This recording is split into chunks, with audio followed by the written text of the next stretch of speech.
5, 4, 3, 2, 1, cut. All right. Okay. Public servants who are going to be working in this building.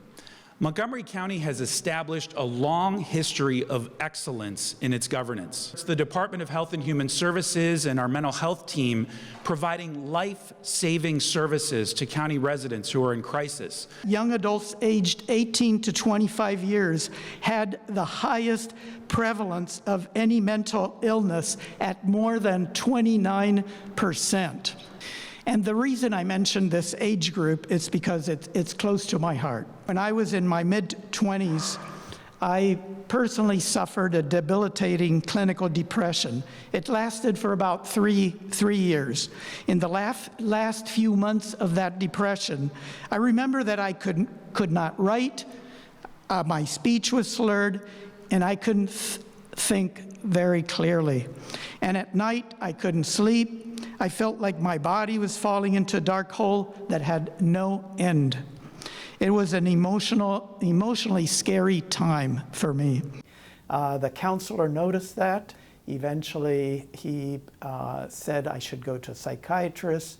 I went to the psychiatrist, and I was prescribed Elavil. Within 2 weeks, my depression lifted. But it was a 3-year journey. I had caring people around me. I was single. I lived in a household with 5 other single people. They were very supportive. In my job, it was very supportive. However, after I recovered, I remember that I could not tell my story for many years because of the stigma that I experienced. I went to graduate school in a PhD program, and I recall that there was no way that I could tell anyone that I had experienced a mental health, a clinical depression. And I feel that over the years that has prepared me to the kind of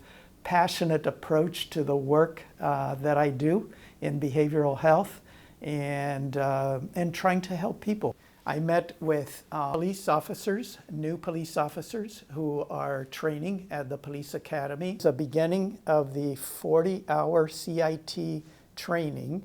That means crisis intervention. That is mandatory for all new recruits, all new police officers. So Chief Jones, the Chief of Police of Montgomery County, and myself usually do the introduction. I tell them that I've reflected on what I experienced back in my 20s. And I say, I would want one of you who is getting this training this week to be the one to come to my rescue. And the reason for that is because you are getting the knowledge, you're getting the skills and the understanding of how to deal with people like me. And how do I deal with that? In many different ways.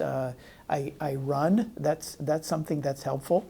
I also have conversations with my loved ones, that can be helpful. Sometimes I journal, writing. And by writing it out, I could identify, I told myself, I'm going to identify what the issue is. I'm going to write it out. What is the issue that's bothered me? And I recovered. So there's these little tricks that I've learned over the years of ways to deal sometimes with that self-doubt. Drugs or alcohol? Only the recent alcohol. Now, in the county, we've been fortunate. We've had a mobile crisis team for many years, 20 plus years. And in the last 10 years, it's been a co-response with police. Now we're moving in the direction of trying to expand what the mobile crisis teams can do.